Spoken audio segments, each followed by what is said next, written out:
Hello, everyone, and welcome into Inside the Smoky Mountain Conference presented by Team FYN Sports. Jake West, joined as always by Brandon Stevens. Brandon, we are headed into week 4 of the 2025 Smoky Mountain Conference football season. We haven't seen any conference matchups as of yet, but they are 1 week away, just around the corner. After we get this week under our belt, we will head into conference play.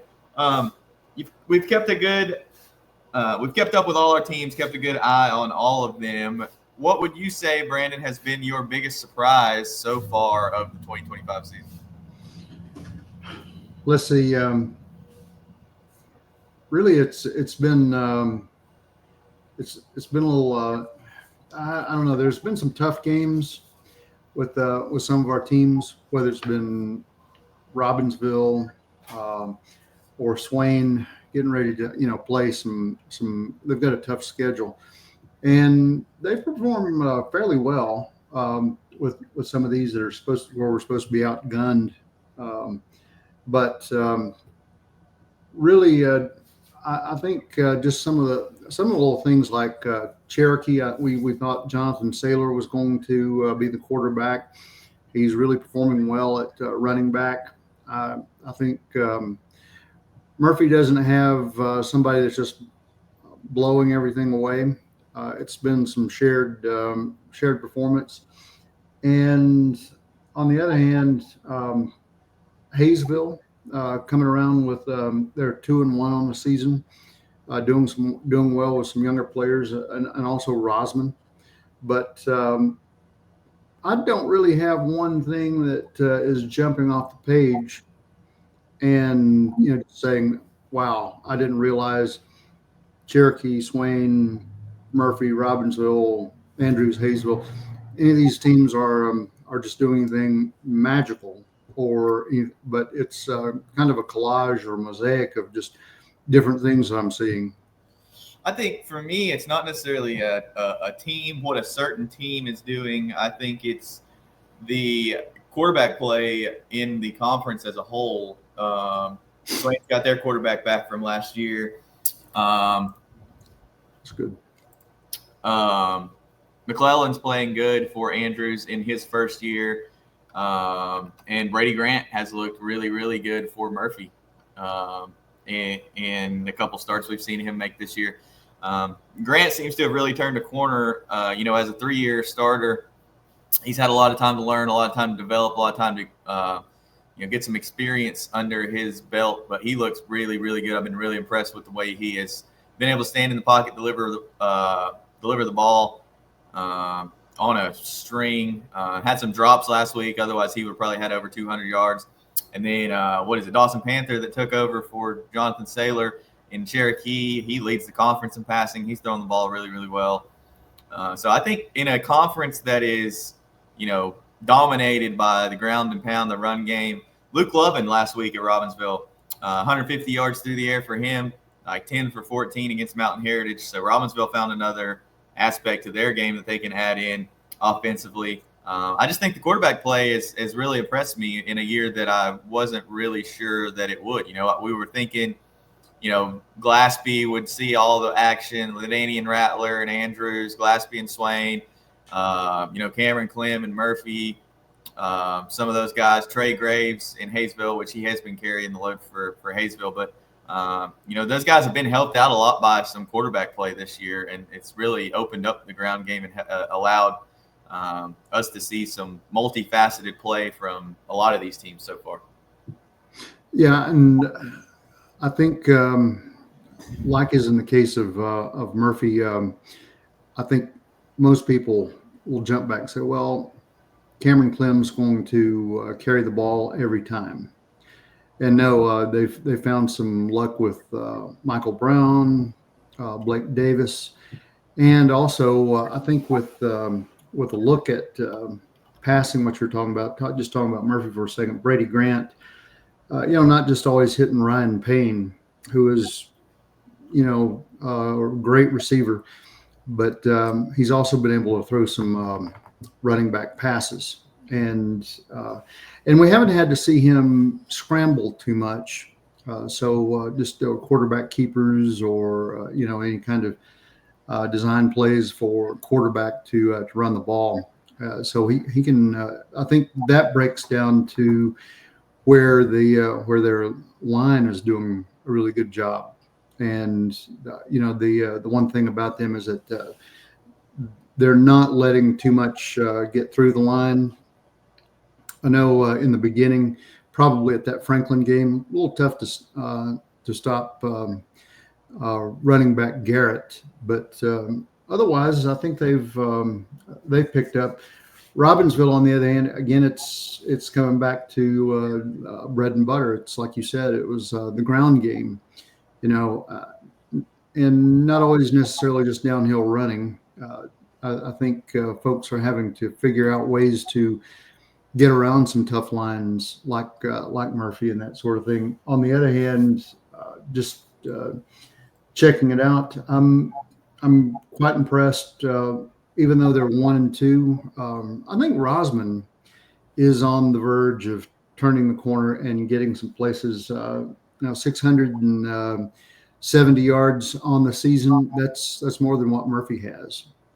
Just as a comparison, if you say, well, they might be at the bottom of the conference and Murphy's at the top, and some other folks, the ground game, Cherokee doing well with its rushes as well. But anyhow, that's it. I think most all the teams are on good footing to start getting into the conference next week.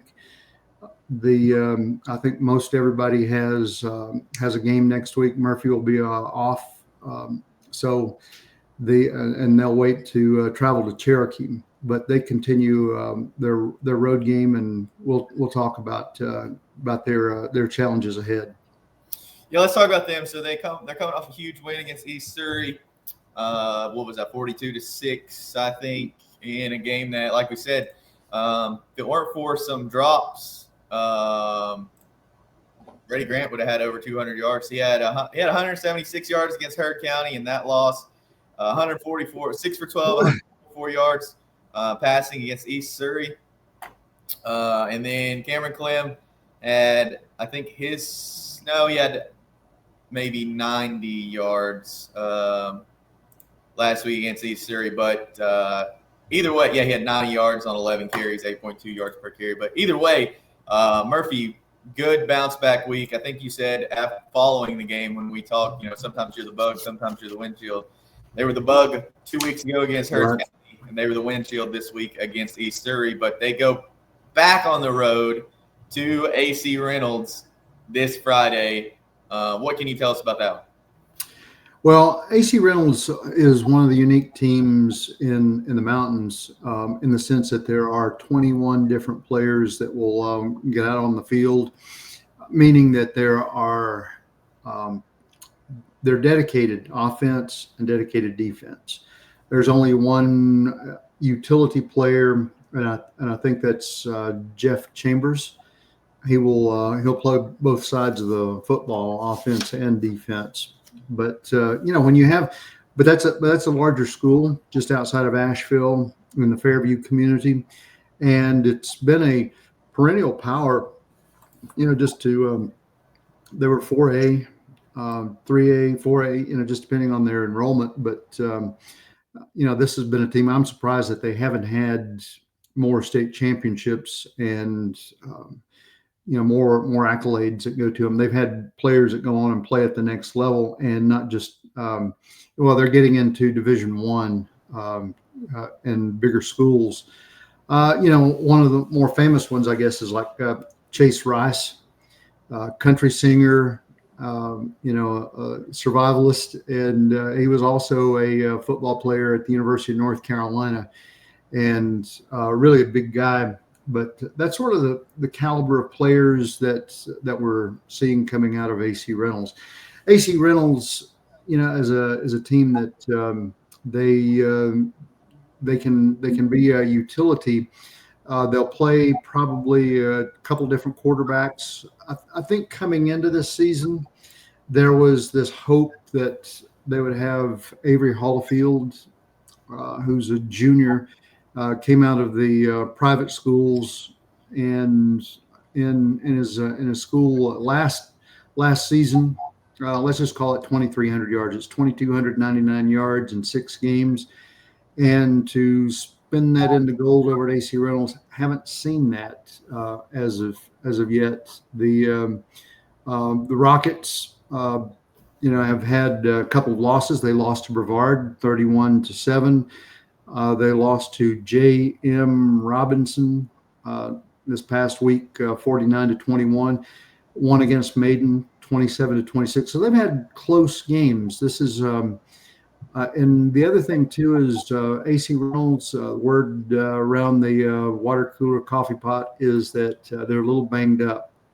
So who you see on the field might be a different crew, but this is a team that's got a good mix. It's not all seniors, not a heavy junior, but a good sophomore, junior, senior mix. And they have varying sizes. So it's, Chambers that I mentioned, 265-pound nose guard. They have a couple of, they have a 300-pounder on the line. So really in there, I mean, they can pass, they can run, they can option RPO, they've got speed on defense to get to you. This will be a challenge for the Murphy Bulldogs, and I don't think that it is the quite the historic power that you probably see out of AC Reynolds. This is a team that's that they can be beat. Obviously, when I mentioned the school J.M. Robinson and Brevard, those were heavy losses that they suffered. So it was a good week, I think, to get the win over East Surrey. East Surrey's not just in one of their up years this season, but Murphy needed a good win after the Heard County loss and going into AC Reynolds. And the other thing, Jake, you've got to have a good win. Well, what is a good win? Well, one, you want to win the ball game. Number two, you want to be able to exercise all the units and components, passing, rushing, the tackling. We're seeing some good work out of the line. This team will probably have just good running backs. Let's see. I'm trying to read the names here. Tyvon Patterson Davis, 170-pound senior, and Jaden Smith, 170-pound senior as well. They're the running backs, and they make up a good percentage of the work. This is a team that I expected to see a little more passing, and I think Reynolds was wanting to see Reynolds turn into probably a spread and get the passing yards that probably Avery Hollifield was delivering last year. But overall, can't take them lightly. Can't make mistakes. You've got to hold off the false starts. And I know it was a physical game that Murphy had this past week. A few fisticuffs went, as well as some hard hitting efforts in that football game. But really, Murphy getting the win that it did, it was clawing, biting, scratching, kicking. It was. But in the fundamental part of the game, it was tough, and they need that because going into this game, this could be a physical game. Yeah, I think the most suspect part of Murphy's defense has been the secondary, and I think they're going to have to be helped out a lot this week. I think this is going to be a Jude Pinkerton game. If he's able to get back there after Hollifield, attack the quarterback, plug the holes in the run game, it's going to help. Because if Hollifield has a lot of time to throw, it's going to really put pressure on the Murphy secondary that hasn't performed up to the way that I thought it would this year. But if Pinkerton and the rest of that line, Brody Orton, are able to get pressure on the quarterback and make him uncomfortable, then I think Murphy will be able to win this game. I'm going to say 28-14. And and that's not far off what I was thinking. I was thinking like 21-14. I think it might be a little bit closer, but I think Murphy can pull this one out. The big one here is that when Colton Reimer, who is also a junior quarterback, watch him. It's almost like guaranteed starting to roll into a series of pass plays for this team. But the Rockets secondary going to be quick as cats, and they'll be watching for Ryan Payne. But this one could be a good football game. Moving on, Cherokee Battle of the Nations last week. They played Choctaw, lose pretty handily. They get back on the road this week at Inca, a team that Hayesville played 2 weeks ago. How do you feel about Cherokee so far this year, and how do you like their chances against Inca? Well, let's see. It was not the best game that they've played, traveling a long way, 10, 12 hours to Mississippi. This is always a tough team to face. But the loss that they had to Tuscola a little earlier, really that was kind of a fluke. Some miscues, mishandling of the football, and Tuscola gets the win. And that was a 35-36 loss that they suffered to Tuscola. But otherwise, I think that the work that's coming through, I'm impressed with Dawson Panther. Keeping up the good work, 609 yards so far this season, just with a passing rate of about 50%. So really, this has been pretty good for them. Rushing, this is Jonathan Saylor, and receptions Javen Garcia. I think that's some pretty good work. Inca, on the other hand, not the best. 0-3 on the season. 41-19 to a loss to a tough Pisgah. 21-20 they lose to Hayesville in close game. And then North Henderson, who's not really been. They're probably in all the Henderson County schools, north, east, west. Central Hendersonville, all four of those schools, probably one of the weaker teams that you face. But 35-7, Inca loses, and this is just not the goodest year for them. Logan Trantham, he's their quarterback. He's completing about 53%. They're more of a pass team. Haven't seen as much rushing. But Tommy McKinney, I believe, is the running back. He's a junior. About 153 yards on the season. So look for Inca to try to air this one out. Cherokee's secondary going to have to watch for the pass, but Inca just still trying to get the motors running and move. This one, I think if Cherokee reduces any kind of mistakes, keeps basically plays a good football game. What I mean by that is just reduction in penalties, don't make mistakes. And this one could very well easily be like a 35-17, 35-21 football game for Cherokee. Yeah, I agree. I don't see a reason for Cherokee to lose this game as long as they're healthy.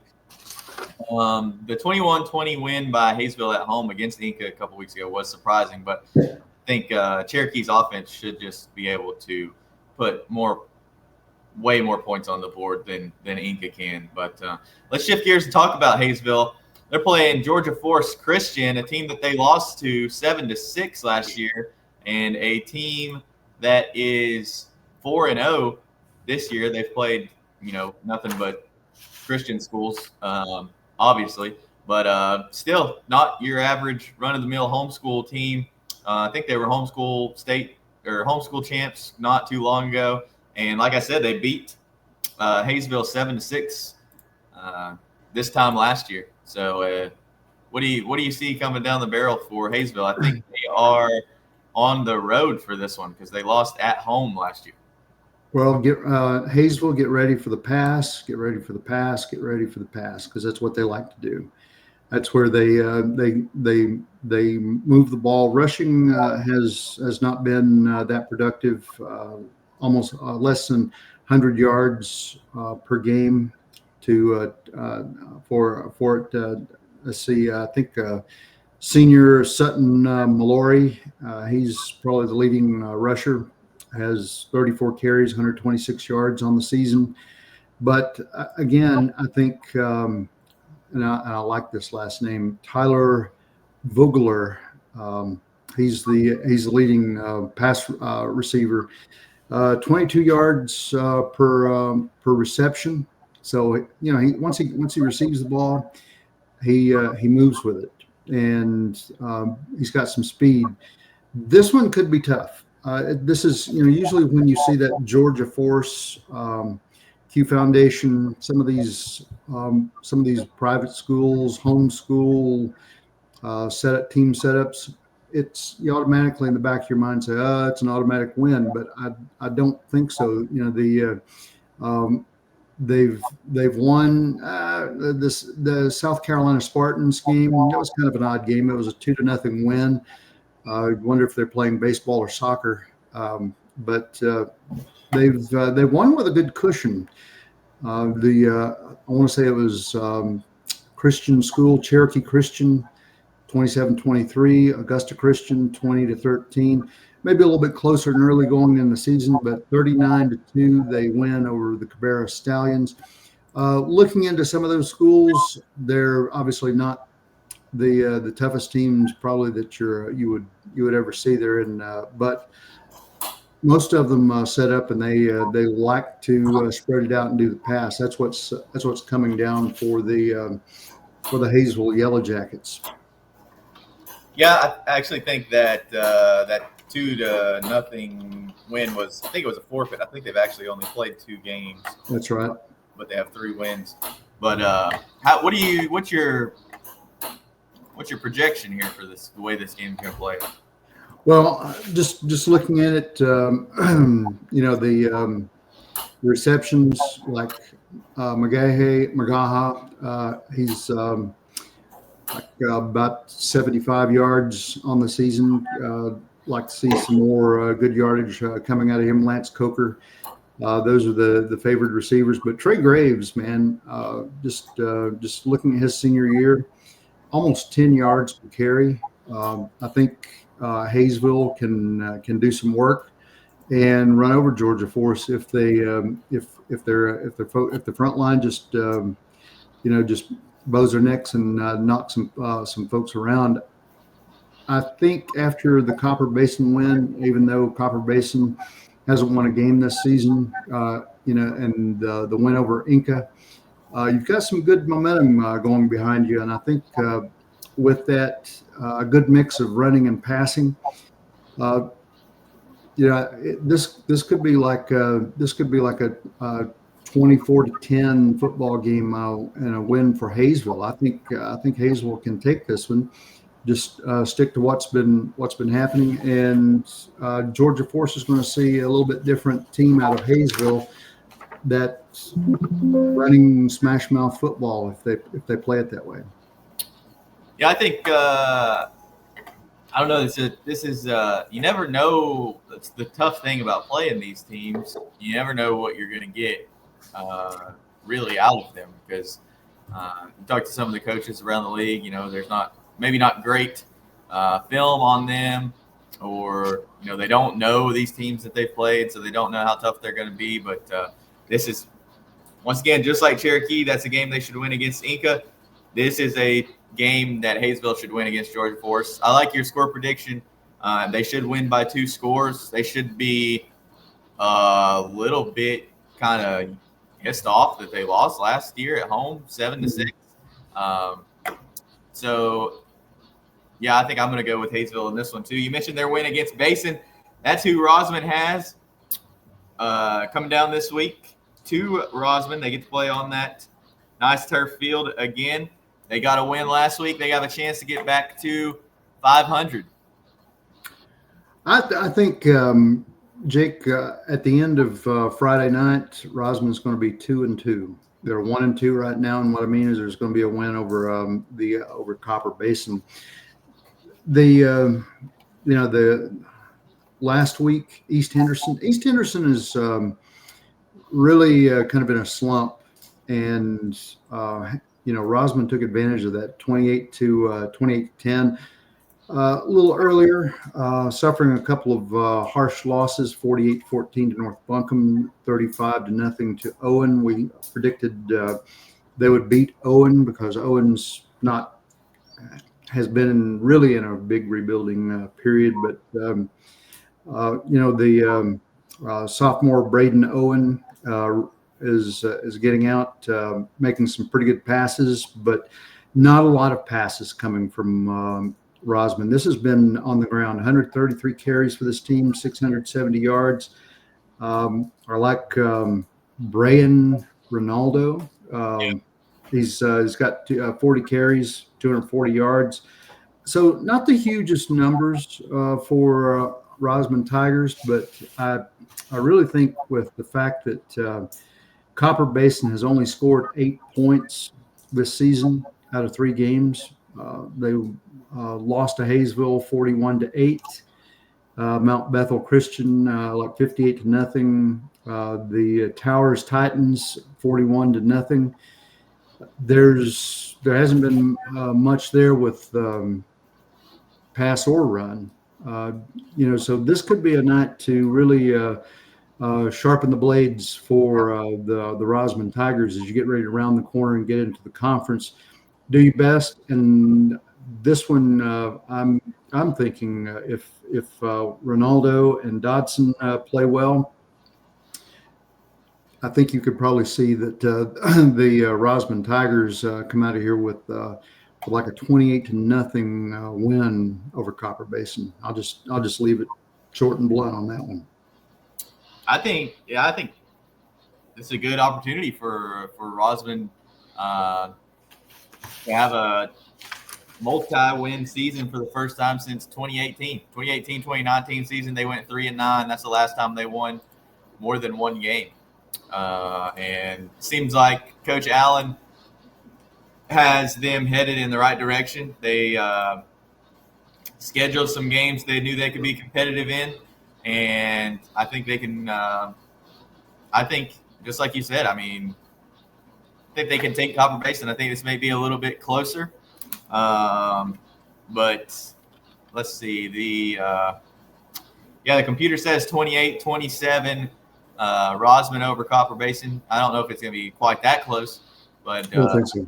I do think maybe within 2 scores of this one, whichever way it does go, I don't think either team's going to run away with it. But I could see Rosman winning this one, maybe 28-14, 28-21, something like that.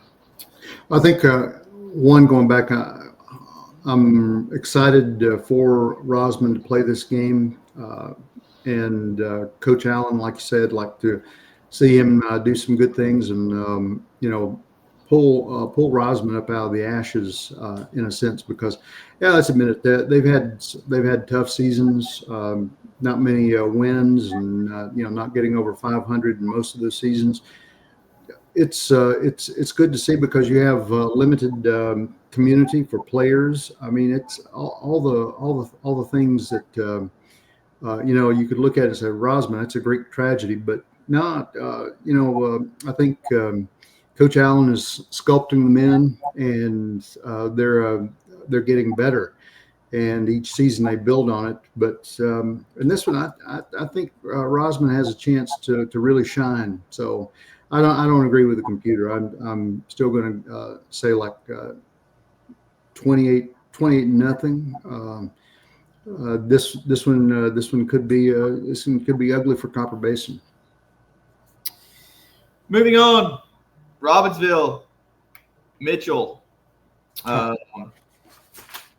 back on their home turf. Robbinsville this week, they lost to Mountain Heritage last week. A game that the score didn't really reflect how tightly contested it was up until the very last quarter there. But they come back, lick their wounds against Mountain Heritage, have a chance to bounce back against Mitchell, a team that Andrews played and lost to last week. I think this is where we see what Robbinsville is made of this week at home against Mitchell, coming off a loss where they gave up 50 points to the number 2 ranked team in 3A, Mountain Heritage. I think this is where we find out what Robbinsville really is right here. Again, here in the run game, that's the one thing that Robbinsville is doing quite well. Isaac Cullen and Isaac Teesteski, they're probably both combined for about 400 yards. A little early in the season, getting about 5 yards carry. They're used to seeing the Cutler Adams or some of these other folks that don't have a last name Adams running some big yards or trying to get them some yards, but not heavy on the pass. So it's kind of balanced for Robbinsville. But as I mentioned, a good win against Tuscola, some tough teams, Franklin, Mountain Heritage. Mountain Heritage probably the worst of that bunch. So when a team scores 50 points on you, the question is is it defense? But herein, Mitchell has not necessarily played a really tough non-conference schedule. Andrews, McDowell is just not producing, and they used to literally be the Titans. Charlotte Latin, that's a tough team. 48-13, Mitchell loses in that one. But, Owen Riddle, they've got a young quarterback, Owen Riddle, not too bad with the passing. He's about 50%. And the rushing, that's where the money's made. Pittman, and I hope I pronounce this right, Kaj, K-A-J, Pittman. Almost 300 yards on the season, about 8 yards per carry. Hayden Webb, not as many carries and not as many yards, but his about 10 yards a carry for him. So the rushing running game is where you're going to be set. It's going to test the defensive front line. So Robbinsville Black Knight's going to have to be on their toes. And for this one, I think this one's going to be relatively close. This one could be like a 28-17, 28-21. I think Robbinsville will get back on the winning side of things. I believe they can take Mitchell. Mitchell has to make that long trip. It's not the longest trip anymore because better roads going into Mitchell County, getting down here in a decent amount of time. But anytime you sit on a bus for a long time and play in the same time, it's a little tough on a team. But Mitchell, this one again, I'm going to say 28-17 win for Robbinsville. Yeah, I'm not even sure that it's going to be quite that close. I think the biggest thing for me to circle, if you're Robbinsville looking at this game, if you just look at box scores, just look at stats, Owen Riddle, 13 for 27, 239 yards, 48% completion percentage, 2 touchdowns, 5 interceptions. While the Murphy secondary may be struggling a little bit to find their footing, Robbinsville secondary has performed fairly well. I know, defense didn't look like they were the shining star last week against Mountain Heritage, but once again, that score didn't necessarily tell the whole story. And then you've got, Pittman, who's averaging nearly 100 yards a game. He's got 4 touchdowns. Riddle has 4 touchdowns on the ground. I just don't know if Mitchell's going to be able to score against the athletic Robbinsville defense. I think, they're not the biggest, but they are athletic. And when you play a team like Mitchell, I think that's to your favor. Mitchell's big and tall up across the front, but I don't know if they can keep up with the speed that's going to be coming at them. I think we're going to see a couple sacks in this game from Robbinsville, maybe a couple interceptions, and I think this is 21-7 in favor of Robbinsville. The only thing I argue with that is that Mitchell's one of these teams where anytime they come down to the Southern Mountains, there's this chip on your shoulder that you play because Murphy has put Mitchell out. They played some tough games with Robbinsville, Cherokee, whoever. I think Mitchell comes in with really, just always an axe to grind with these Smoky Mountain Conference teams. I believe it'll be a tough, relatively hard-hitting game. I stick with it. I think Mitchell may pull out a few more scores, or whether it's from special teams, rushing or passing. Of course, again, the passing has not. For third game of the season and 27 passes attempted. I think getting to the rush, and if Robbinsville just comes out and plays some smash mouth football and seal up the holes, they'll contain Mitchell. And I will concede that I'll stipulate that that if they do that, then probably you will strangle out Mitchell, and it could be closer to a score you predict. Last week Robbinsville played Mountain Heritage. This week Swain's going to Mountain Heritage. We know just how good Mountain Heritage is. Swain's coming off a loss to Franklin. Swain looks better this year than they did last year. They're putting some pieces together, but I think they're just unfortunate running into a buzzsaw that is Mountain Heritage. Man, I tell you what, look at the scoring. It's on the ground, it's in the air. It's Mountain Heritage just has that ability to move any which way you can, this one, if you can keep pace with Mountain Heritage, you'll be doing well. This is I think they have a really good chance to make a better run to the state championship this year. And last year they had one of the most amazing quarterbacks and tight ends, and they just reloaded. And it's this one will be a tough game. I think that Mountain Heritage could absolutely do this one like a 42-10, 42-14 football game. You might get a few scores out of them, but this will be a high dollar ball game. And if it gets closer, congratulations, Swain. But this one could get ugly. Yeah, I think you just you try to put some points on the board and you try to stay healthy. Try to come away back to Rising City as a full football team, the same as you left.